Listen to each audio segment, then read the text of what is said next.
भारत के एक शांत और सुनसान इलाके में एक छोटा सा गांव था जिसका नाम था सिद्धपुर।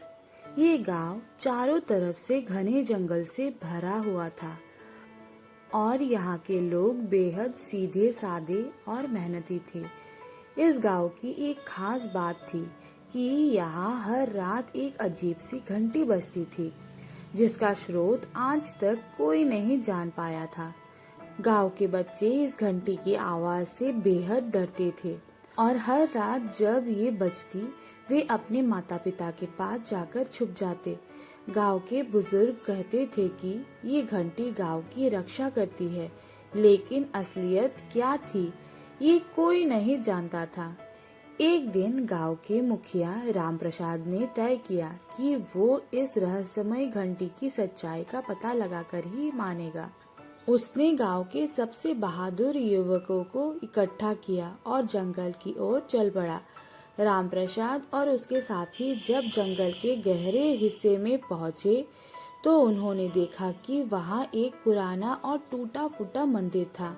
मंदिर के अंदर एक प्राचीन घंटी लटकी हुई थी जो खुद ब खुद बज रही थी। रामप्रसाद ने अपने साथियों से कहा, हमें इस घंटी को बजने से रोकना होगा। शायद यही हमारे गांव की मुसीबतों का कारण है। लेकिन जैसे ही उन्होंने घंटी को छूने की कोशिश की, एक तेज रोशनी फैली और रामप्रसाद और उसके साथी बेहोश हो गए।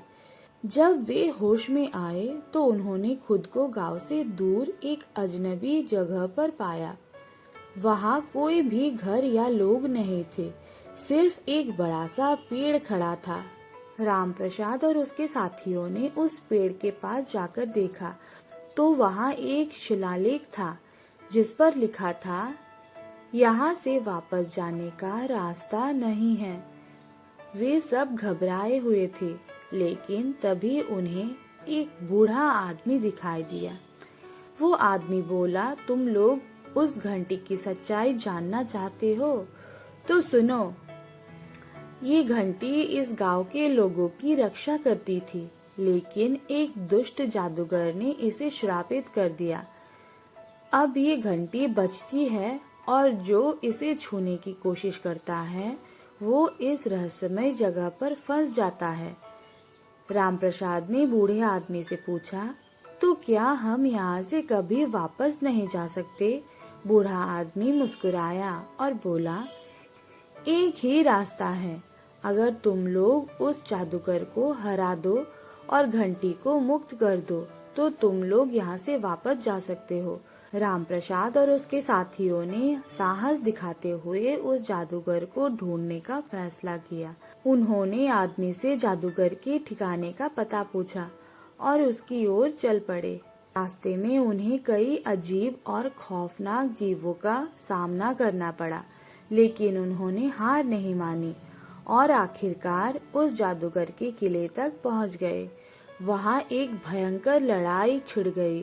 जादूगर ने अपनी सारी ताकत और जादू का इस्तेमाल किया, लेकिन रामप्रसाद और उसके साथियों ने अपनी साहस और एकता से उसे हरा दिया। जैसे ही जादूगर मरा, घंटी का श्राप टूट गया और वे सब वापस अपने गांव आ गए। गांव के लोग रामप्रसाद और उसके साथियों का स्वागत करते हुए बोले, तुम लोगों ने हमें एक बड़े संकट से बचा लिया। अब ये घंटी हमारे लिए सिर्फ एक साधारण घंटी है। रामप्रसाद मुस्कुराया और बोला, ये सब हमारी एकता और साहस का परिणाम है। इस तरह सिद्धपुर गांव एक बार फिर शांत और खुशहाल हो गया। गांव के लोग अब हर रात उस घंटी की आवाज सुनकर नहीं डरते थे, बल्कि उसे अपने साहस और एकता की निशानी मानते थे।